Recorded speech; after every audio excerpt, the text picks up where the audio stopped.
नमस्कार।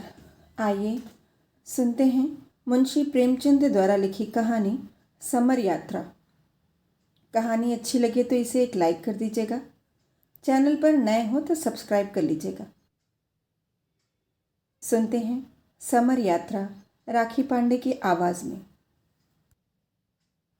आज सवेरे ही से गांव में हलचल मची हुई थी। कच्ची झोपड़ियां हंसती हुई जान पड़ती थीं। आज सत्याग्रहियों का जत्था गांव में आएगा। कुदई चौधरी के द्वार पर चंदोवा तना हुआ है। आटा, घी, तरकारी, दूध और दही जमा किया जा रहा है। सबके चेहरों पर उमंग है, हौसला है, आनंद है। वही बिंदा अहीर जो दौरे के हाकिमों के पड़ाव पर पाव पाव भर दूध के लिए मुंह छिपाता फिरता था, आज दूध और दही के 2 मटके अहिराने से बटोर कर रख गया है। कुम्हार जो घर छोड़कर भाग जाया करता था, मिट्टी के बर्तनों का अटम लगा गया है। गांव के नाई कहार सब आप ही आप दौड़े चले आ रहे हैं। अगर कोई प्राणी दुखी है तो वह नोहरी बुढ़िया है। वह अपनी झोपड़ी के द्वार पर बैठी हुई अपनी 75 साल की बूढ़ी सिकुड़ी हुई आंखों से यह समारोह देख रही है और पछता रही है। उसके पास क्या है जिसे लेकर कुदई के द्वार पर जाए और कहे मैं यह लाई हूँ। वह तो दानों को मोहताज है। मगर नोहरी ने अच्छे दिन भी देखे हैं। एक दिन उसके पास धन जन सब कुछ था। गांव पर उसी का राज्य था। कुदई को उसने हमेशा नीचे दबाए रखा। वह स्त्री होकर भी पुरुष थी। उसका पति घर में सोता था, वह खेत में सोने जाती थी। मामले मुकदमे की पैरवी खुद ही करती थी। लेना देना सब उसी के हाथों में था। लेकिन वह सब कुछ विधाता ने हर लिया। न धन रहा न जन रहे। अब उनके नामों सुनाई न देता था। जगह से हिलना मुश्किल था। किसी तरह जिंदगी के दिन पूरे कर रही थी और उधर कुदई के भाग उदय हो गए थे। अब चारों ओर से कुदई की पहुंच थी। आज जलसा भी कुदई के द्वार पर हो रहा है। नोहरी को अब कौन पूछेगा? यह सोचकर उसका मनस्वी हृदय मानो किसी पत्थर से कुचल उठा। हाय, मगर भगवान ने उसे इतना अपंग न कर दिया होता तो आज झोपड़े को लीपती, द्वार पर बाजे बजवाती, कढ़ाव चढ़ा देती, पूड़ियाँ बनवाती और जब वह लोग खा चुकते तो अंजलि भर रुपए उनकी भेंट कर देती। उसे वह दिन याद आया जब वह अपने बूढ़े पति को लेकर यहाँ से 20 कोस महात्मा जी के दर्शन करने गई थी। वह उत्साह, वह सात्विक प्रेम, वह श्रद्धा आज उसके हृदय में आकाश के मटियाले मेघों की भांति उमड़ने लगी। कुदई ने आकर पोपले मुंह से कहा, भाभी, आज महात्मा जी का जत्था आ रहा है, तुम्हें भी कुछ देना है। नोहरी ने चौधरी को कटार भरी हुई आंखों से देख से कहा, निर्दयी, मुझे जलाने आया है, मुझे नीचा दिखाना चाहता है। जैसे आकाश पर चढ़कर बोली, मुझे जो कुछ देना है वह उन्हीं लोगों को दूंगी, तुम्हें क्यों दिखाऊं? कुदई ने मुस्कुराकर कहा, हम किसी से कहेंगे नहीं, सच कहते हैं भाभी। निकालो वह पुरानी हांडी, अब किस दिन के लिए रखे हुए हो? किसी ने कुछ नहीं दिया, गांव की लाज कैसे रहेगी? नोहरी ने कठोर दीनता के भाव से कहा, जले पर नमक न छिड़को देवर जी। भगवान ने दिया होता तो तुम्हें कहना न पड़ता। इसी द्वार पर एक दिन साधु संत, जोगी जति, हाकिम सुआ सभी आते थे, मगर सब दिन बराबर नहीं जाते। कुदई लज्जित हो गया। उसके मुख की झुर्रियां मानो रेंगने लगी। बोला, तुम तो हंसी हंसी में बिगड़ जाती हो भाभी। मैंने तो इसलिए कहा था कि पीछे से तुम यह न कहने लगो, मुझसे तो किसी ने कुछ कहा ही नहीं। यह कहता हुआ वह चला गया। नोहरी वहीं बैठी उसकी ओर ताकती रही। उसका वह व्यंग सर्प की भांति उसके सामने बैठा हुआ मालूम होता था। नोहरी अभी बैठी हुई थी कि शोर मचा, जत्था आ गया।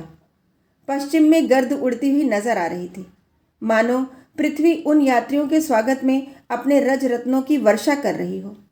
गांव के सब स्त्री पुरुष सब काम छोड़ छाड़कर उनका अभिवादन करने चले।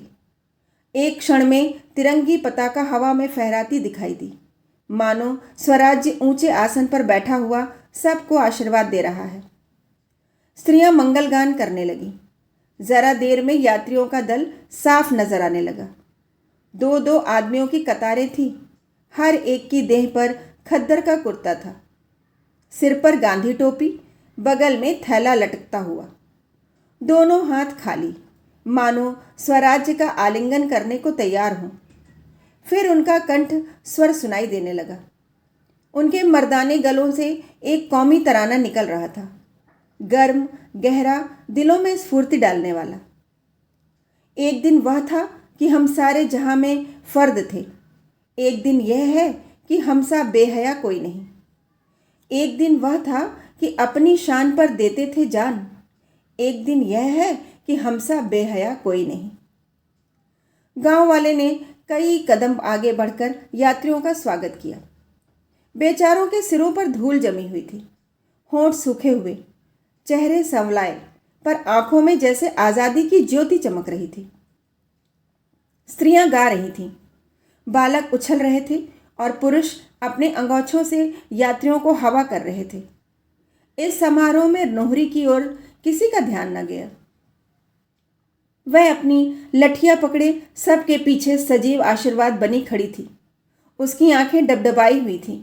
मुख से गौरव की ऐसी झलक आ रही थी मानो वह कोई रानी है, मानो यह सारा गांव उसका है, वे सभी युवक उसके बालक हैं। अपने मन में उसने ऐसी शक्ति, ऐसे विकास, ऐसे उत्थान का अनुभव कभी न किया था। सहसा उसने लाठी फेंक दी और भीड़ को चीरती हुई यात्रियों के सामने आ खड़ी हुई। जैसे लाठी के साथ ही उसने बुढ़ापे और दुख के बोझ को फेंक दिया हो। वह एक पल अनुरक्त आंखों से आज़ादी के सैनिकों की ओर ताकती रही, मानो उनकी शक्ति को अपने अंदर भर रही हो। तब वह नाचने लगी, इस तरह नाचने लगी जैसे कोई सुंदरी नवयौवना प्रेम और उल्लास के मद से विह्वल होकर नाचे। लोग दो दो चार चार कदम पीछे हट गए। छोटा सा आंगन बन गया और उस आंगन में वह बुढ़िया अपना अतीत नृत्य कौशल दिखाने लगी। इस अलौकिक आनंद के रेले में वह अपना सारा दुख और संताप भूल गई। उसके जीर्ण अंगों में जहां सदा वायु का प्रकोप रहता था, वहां न जाने इतनी चपलता, इतनी लचक, इतनी फुर्ती कहां से आ गई थी। पहले कुछ देर तो लोग मजाक से उसकी ओर ताकते रहे, जैसे बालक बंदर का नाच देखते हैं। फिर अनुराग के इस पावन प्रवाह ने सभी को मतवाला कर दिया। उन्हें ऐसा जान पड़ा कि सारी प्रकृति एक विराट व्यापक नृत्य की गोद में खेल रही है। कुदई ने कहा, बस करो भाभी, बस करो। नोहरी ने थिरकते हुए कहा, खड़े क्यों हो, आओ न जरा देखूं कैसे नाचते हो। कुदई बोले, अब बुढ़ापे में क्या नाचूं। नोहरी ने रुक रुक कर कहा, क्या तुम आज भी बूढ़े हो? मेरा बुढ़ापा तो जैसे भाग गया। इन वीरों को देखकर भी तुम्हारी छाती नहीं फूलती। हमारा ही दुख दर्द हरने के लिए तो इन्होंने यह परन ठाना है। इन्हीं हाथों से हाकिमों की बेगार बजाई है, इन्हीं कानों से उनकी गालियां और घुड़कियां सुनी हैं। अब तो उस जोर जुल्म का नाश होगा। हम और तुम क्या अभी बूढ़े होने जोग थे? हमें पेट की आग ने जलाया है, बोलो ईमान से।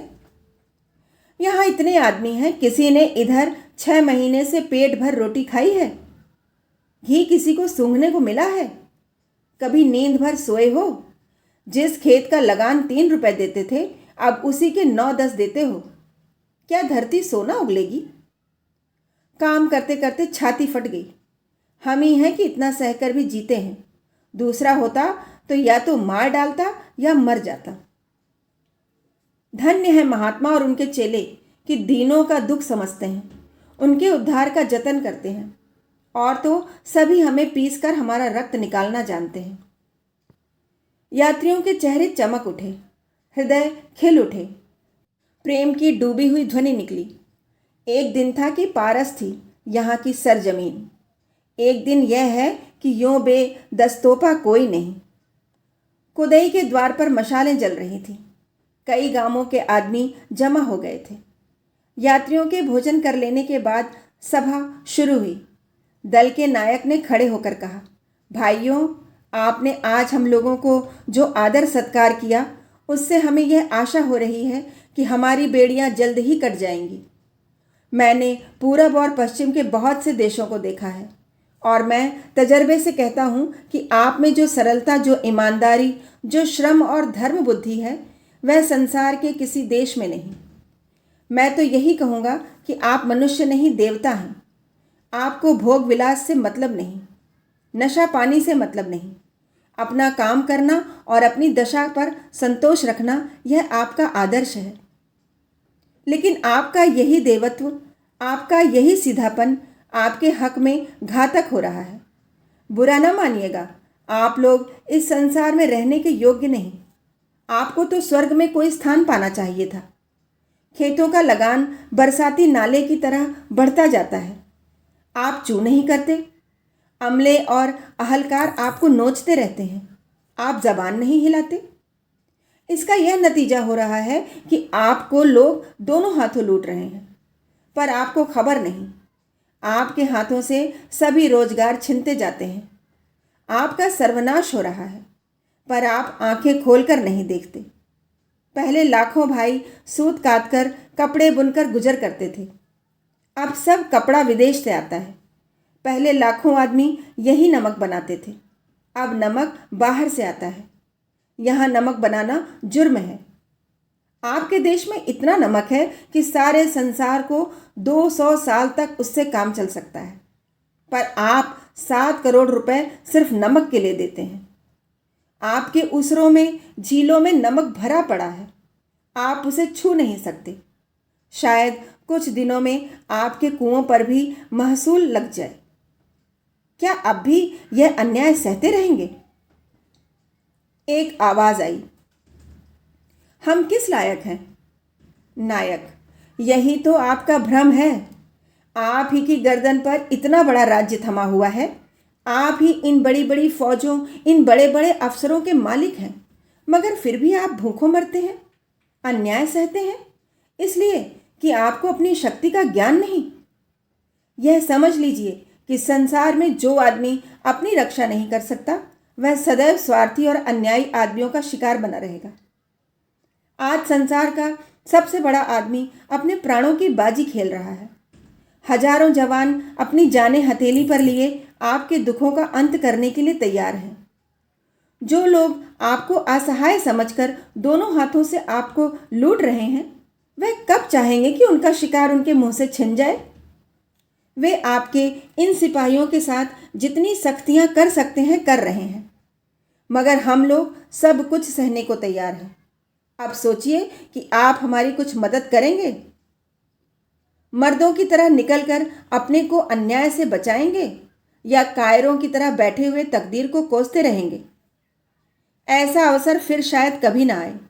अगर इस वक्त चूके तो फिर हमेशा हाथ मलते रहिएगा।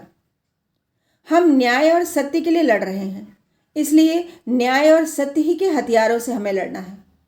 हमें ऐसे वीरों की ज़रूरत है जो हिंसा और क्रोध को दिल से निकाल डाले और ईश्वर पर अटल विश्वास रखकर धर्म के लिए सब कुछ झेल सके। बोलिए, आप क्या मदद कर सकते हैं? कोई आगे नहीं बढ़ता। सन्नाटा छाया रहता है। एकाएक शोर मचा, पुलिस पुलिस आ गई। पुलिस का दरोगा कांस्टेबलों के एक दल के साथ आकर सामने खड़ा हो गया। लोगों ने सहमी हुई आंखों और धड़कते हुए दिलों से उसकी ओर देखा और छिपने के लिए बिल खोजने लगे। दरोगा जी ने हुक्म दिया, मार कर भगा दो इन बदमाशों को। कांस्टेबलों ने अपने डंडे संभाले, मगर इसके पहले कि वे किसी पर हाथ चलाएं, सभी लोग हुर्र हो गए। कोई इधर से भागा, कोई उधर से। भगदड़ मच गई। 10 मिनट में वहां गांव का एक आदमी भी न रहा। हाँ, नायक अपने स्थान पर अब भी खड़ा था और जत्था उसके पीछे बैठा हुआ था। केवल कुदई चौधरी नायक के समीप बैठे हुए थिर आंखों से भूमि की ओर ताक रहे थे। दारोगा ने कुदई की ओर कठोर आंखों से देखकर कहा, क्यों रे कुदैया, तूने इन बदमाशों को क्यों ठहराया यहाँ? कुदई ने लाल लाल आंखों से दारोगा की ओर देखा और जहर की तरह गुस्से को पी गए। आज अगर उनके सिर गृहस्थी का बखेड़ा न होता, लेना देना न होता, तो वह भी इसका मुंह तोड़ जवाब देते। जिस गृहस्थी पर उन्होंने अपने जीवन के 50 साल होम कर दिए थे, वह इस समय एक विषैले सर्प की भांति उनकी आत्मा में लिपटी हुई थी। कुदई ने अभी कोई जवाब न दिया था कि नोहरी पीछे से आकर बोली, क्या लाल पगड़ी बांधकर तुम्हारी जीभ ऐंठ गई है? कुदई क्या तुम्हारे गुलाम है कि कुदैया कुदैया कर रहे हो? हमारा ही पैसा खाते हो और हम ही को आंखें दिखाते हो। तुम्हें लाज नहीं आती? नोहरी इस वक्त दोपहरी की धूप की तरह कांप रही थी। दरोगा एक क्षण के लिए सन्नाटे में आ गया, फिर कुछ सोचकर और औरत के मुंह न लगना अपनी शान के खिलाफ समझकर कुदई से बोला, यह कौन शैतान की खाला है कुदई? खुदा का खौफ ना होता तो इसकी जबान तालू से खींच लेता। बुढ़िया लाठी टेक कर दरोगा की ओर घूमती हुई बोली, क्यों, खुदा की दुहाई देकर खुदा को बदनाम करते हो? तुम्हारे खुदा तो तुम्हारे अफसर हैं जिनकी तुम जूतियां चाटते हो। तुम्हें तो चाहिए था कि डूब मरते चुल्लू भर पानी में। जानते हो यह लोग जो यहाँ आए हैं कौन है? यह वह लोग हैं जो हम गरीबों के लिए अपनी जान तक होम करने को तैयार हैं। तुम उन्हें बदमाश कहते हो?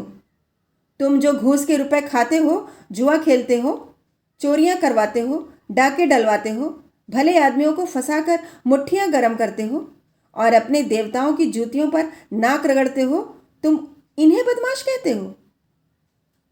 नोहरी की तीक्ष्ण बातें सुनकर बहुत से लोग जो इधर उधर दबक गए थे फिर जमा हो गए। दारोगा ने देखा भीड़ बढ़ती जाती है तो अपना हंटर लेकर उन पर पिल पड़े। लोग फिर तितर बितर हो गए। एक हंटर नोहरी पर भी पड़ा। उसे ऐसा मालूम हुआ कि कोई चिंगारी सारी पीठ पर दौड़ गई। उसकी आंखें तले अंधेरा छा गया, पर अपनी बची हुई शक्ति को एकत्र करके ऊंचे स्वर से बोली, लड़कों क्यों भागते हो? क्या न्योता खाने आए थे या कोई नाच तमाशा हो रहा था? तुम्हारे इसी लेंडीपन ने इन सबों को शेर बना रखा है। कब तक यह मारधाड़ गाली गुप्ता सहते रहोगे? एक सिपाही ने बुढ़िया की गर्दन पकड़कर जोर से धक्का दिया। बुढ़िया 2-3 कदम पर औंधे मुंह गिरा चाहती थी कि कोदाई ने लपक कर उसे संभाल लिया और बोला, क्या एक दुखिया पर गुस्सा दिखाते हो यारो? क्या गुलामी ने तुम्हें नामर्द भी बना दिया है? औरतों पर, बूढ़ों पर, निहत्थों पर वार करते हो? यह मर्दों का काम नहीं है। नोहरी ने जमीन पर पड़े पड़े कहा, मर्द होते तो गुलामी ही क्यों होते? भगवान, आदमी इतना निर्दयी भी हो सकता है। भला अंग्रेज इस तरह बेदर्दी करे तो एक बात है, उसका राज है, तुम तो उसके चाकर हो। तुम्हें राज तो न मिलेगा, मगर रांड मांड में ही खुश। इन्हें कोई तलब देता जाए, दूसरों की गर्दन भी काटने में इन्हें संकोच नहीं। अब दरोगा ने नायक को डांटना शुरू किया, तुम किसके हुक्म से इस गांव में आए? नायक ने शांत भाव से कहा, खुदा के हुक्म से। दरोगा, तुम रियाया के अमन में खलल डालते हो? नायक, अगर तुम्हें उनकी हालत बताना उनके अमन में खलल डालना है तो बेशक हम उनके अमन में खलल डाल रहे हैं। भागने वालों के कदम एक बार फिर रुक गए। कोदई ने उनकी ओर निराश आंखों से देखकर कांपते हुए स्वर में कहा, भाइयों, इस बखत कई गांवों के आदमी यहाँ जमा हैं। दरोगा ने हमारी जैसे बेआबुराई की है। क्या उसे सहकर तुम आराम की नींद सो सकते हो? इसकी फरियाद कौन सुनेगा? हाकिम लोग क्या हमारी फरियाद सुनेंगे? कभी नहीं। आज अगर हम लोग मार डाले जाएं तो भी कुछ ना होगा। यह है हमारी इज्जत और आबरू, थोड़ी है इस जिंदगी पर। समूह स्थिर भाव से खड़ा हो गया, जैसे बहता हुआ पानी मेंढ से रुक जाए। भय का धुआं जो लोगों के हृदय पर छा गया था, एकाएक हट गया। उनके चेहरे कठोर हो गए। दारोगा ने उनके तेवर देखे तो तुरंत घोड़े पर सवार हो गया और कुदई को गिरफ्तार करने का हुक्म दिया। 2 सिपाहियों ने बढ़कर कुदई की बाँह पकड़ ली। कुदई ने कहा, घबराते क्यों हो? मैं कहीं भागूंगा नहीं। चलो, कहाँ चलते हो? ज्यों ही कुदई दोनों सिपाहियों के साथ चला, उसके दोनों जवान बेटे कई आदमियों के साथ सिपाहियों की ओर लपके कि कुदई को उनके हाथों से छीन ले। सभी आदमी विकट आवेश में आकर पुलिस वालों के चारों ओर जमा हो गए। दारोगा ने कहा, तुम लोग हट जाओ वरना मैं फायर कर दूंगा। समूह ने इस धमकी का जवाब भारत माता की जय से दिया और एकाएक दो दो कदम और आगे खिसक आए। दरोगा ने देखा अब जान बचती नहीं नजर आती है। नम्रता से बोला, नायक साहब, यह लोग फसाद पर आमादा हैं, इसका नतीजा अच्छा न होगा। नायक ने कहा, नहीं, जब तक हम में एक आदमी भी यहाँ रहेगा आपके ऊपर कोई हाथ न उठा सकेगा। आपसे हमारी कोई दुश्मनी नहीं है। हम और आप दोनों एक ही पैरों के तले दबे हुए हैं। यह हमारी बदनसीबी है कि हम आप दो विरोधी दल में खड़े हैं। यह कहते हुए नायक ने गांव वालों को समझाया, भाइयों, मैं आपसे कह चुका हूँ, यह न्याय और धर्म की लड़ाई है और हमें न्याय और धर्म के हथियार से ही लड़ना है। हमें अपने भाइयों से नहीं लड़ना है, हमें तो किसी से भी लड़ना नहीं है। दरोगा की जगह कोई अंग्रेज होता तो भी हम उसकी इतनी ही रक्षा करते। दरोगा ने कुदई चौधरी को गिरफ्तार किया है। मैं इसे चौधरी का सौभाग्य समझता हूँ। धन्य है वे लोग जो आज़ादी की लड़ाई में सजा पाएं। यह बिगड़ने या घबराने की बात नहीं है। आप लोग हट जाएं और पुलिस को जाने दें। दरोगा और सिपाही कुदई को लेकर चले। लोगों ने जय ध्वनि की, भारत माता की जय। कुदई ने जवाब दिया, राम राम भाइयों, राम राम। डटे रहना मैदान में, घबराने की कोई बात नहीं है। भगवान सबका मालिक है। दोनों लड़के आंखों में आंसू भरे आए और कातर स्वर में बोले, हमें क्या कहे जाते हो दादा। कुदई ने उन्हें बढ़ावा देते हुए कहा, भगवान का भरोसा मत छोड़ना और वह करना जो मर्दों को करना चाहिए।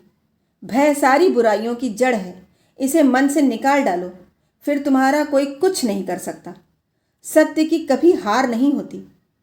आज पुलिस के सिपाहियों के बीच में कुदई को निर्भयता का जैसे अनुभव हो रहा था, वैसा पहले कभी न हुआ था। जेल और फांसी उसके लिए आज भय की वस्तु नहीं, गौरव की वस्तु हो गई थी।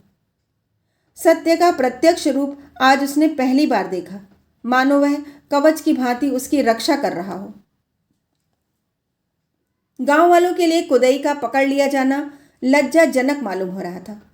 उनकी आंखों के सामने उनके चौधरी इस तरह पकड़ लिए गए और वे कुछ न कर सके। अब वे मुंह कैसे दिखाएं? हर एक के मुंह पर गहरी वेदना झलक रही थी, जैसे गांव लुट गया।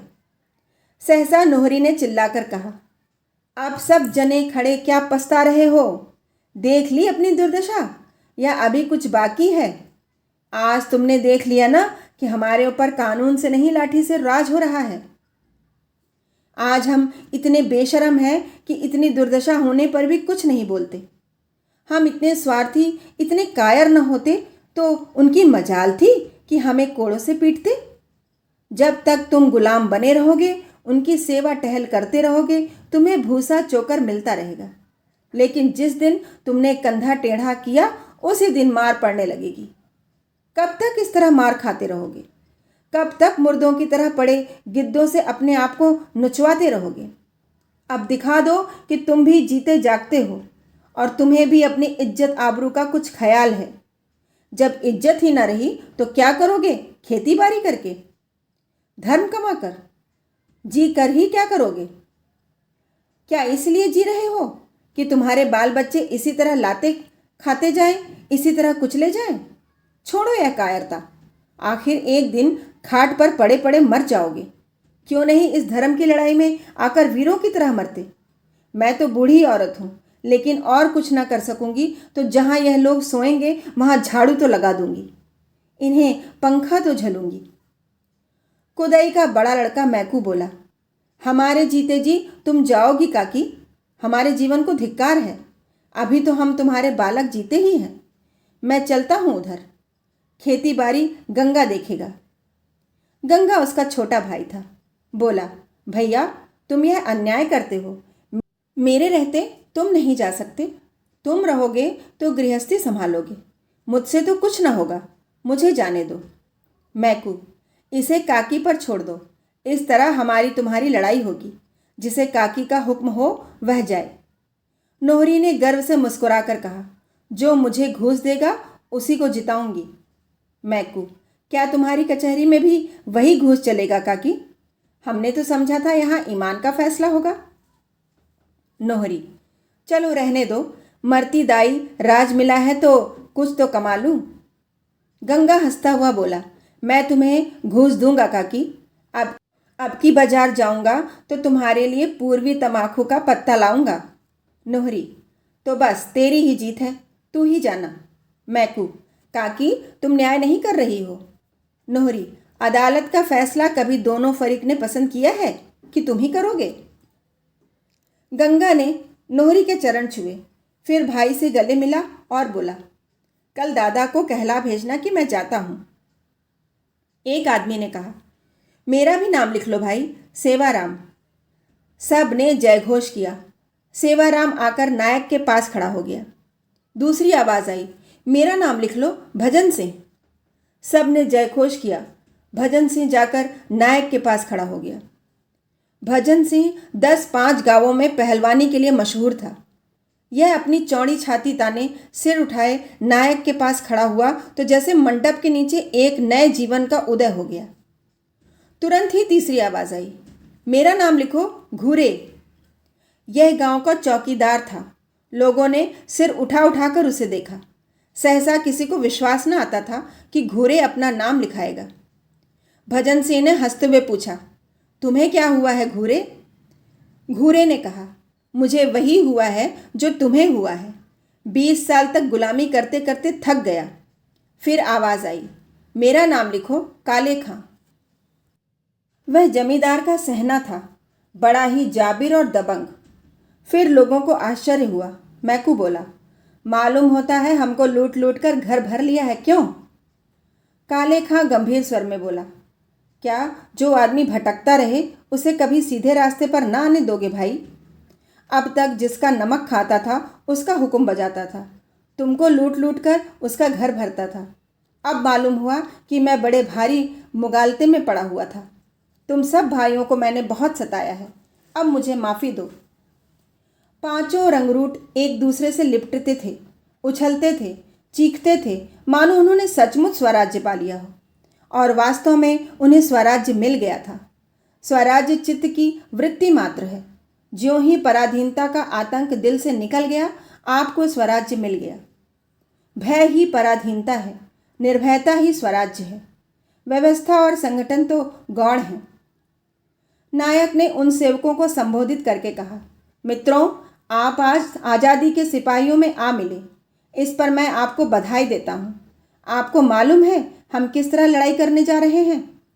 आपके ऊपर तरह तरह की सख्तियाँ की जाएंगी, मगर याद रखिए, जिस तरह आज आपने मोह और लोभ का त्याग कर दिया है, उसी तरह हिंसा और क्रोध का भी त्याग कर दीजिए। हम धर्म संग्राम में जा रहे हैं, हमें धर्म के रास्ते पर जमा रहना होगा। आप इसके लिए तैयार हैं? पांचों ने एक स्वर में कहा, तैयार हैं। नायक ने आशीर्वाद दिया, ईश्वर आपकी मदद करे। उस सुहावने सुनहले प्रभात में जैसे उमंग घुली हुई थी। समीर के हल्के हल्के झोंकों में प्रकाश की हल्की हल्की किरणों में उमंग सनी हुई थी। लोग जैसे दीवाने हो गए थे, मानो आज़ादी की देवी उन्हें अपनी ओर बुला रही हो। वही खेत खलिहान है, वही बाग बगीचे हैं, वही स्त्री पुरुष हैं, पर आज के प्रभात में जो आशीर्वाद है, जो वरदान है, जो विभूति है, वह और कभी न थी। वही खेत खलिहान, बाग बगीचे, स्त्री पुरुष आज एक नई विभूति में रंग गए हैं। सूर्य निकलने के पहले ही कई हजार आदमियों का जमाव हो गया था। जब सत्याग्रहियों का दल निकला तो लोगों की मस्तानी आवाज़ों से आकाश गूंज उठा। नए सैनिकों की विदाई, उनकी रमणियों का कातर धैर्य, माता पिता का आदर गर्व, सैनिकों के परित्याग का दृश्य लोगों को मस्त किए देता था। सहसा नोहरी लाठी टेकती हुई आकर खड़ी हो गई। मैकू ने कहा, काकी हमें आशीर्वाद दो। नोहरी, मैं तुम्हारे साथ चलती हूँ बेटा, कितना आशीर्वाद लोगे? कई आदमियों ने एक स्वर से कहा, काकी तुम चली जाओगी तो यहाँ कौन रहेगा? नोहरी ने शुभकामना से भरे हुए स्वर में कहा, भैया जाने के तो अब दिन ही है। आज न जाऊंगी, 2-4 महीने बाद जाऊंगी। अभी जाऊंगी तो जीवन सफल हो जाएगा। 2-4 महीने में खाट पर पड़े पड़े जाऊंगी तो मन की आस मन में रह जाएगी। इतने बालक हैं, इनकी सेवा से मेरी मुक्ति बन जाएगी। भगवान करे तुम लोगों के सुदिन आए और मैं अपनी ज़िंदगी में तुम्हारा सुख देख लूँ। यह कहते हुए नोहरी ने सबको आशीर्वाद दिया और नायक के पास जाकर खड़ी हो गई। लोग खड़े देख रहे थे और जत्था गाता हुआ जाता था। एक दिन वह था कि हम सारे जहां में फर्द थे, एक दिन यह है कि हमसा बेहया कोई नहीं। नोहरी के पांव जमीन पर न पड़ते थे, मानो विमान पर बैठी हुई स्वर्ग जा रही हो। कहानी सुनने के लिए बहुत बहुत धन्यवाद।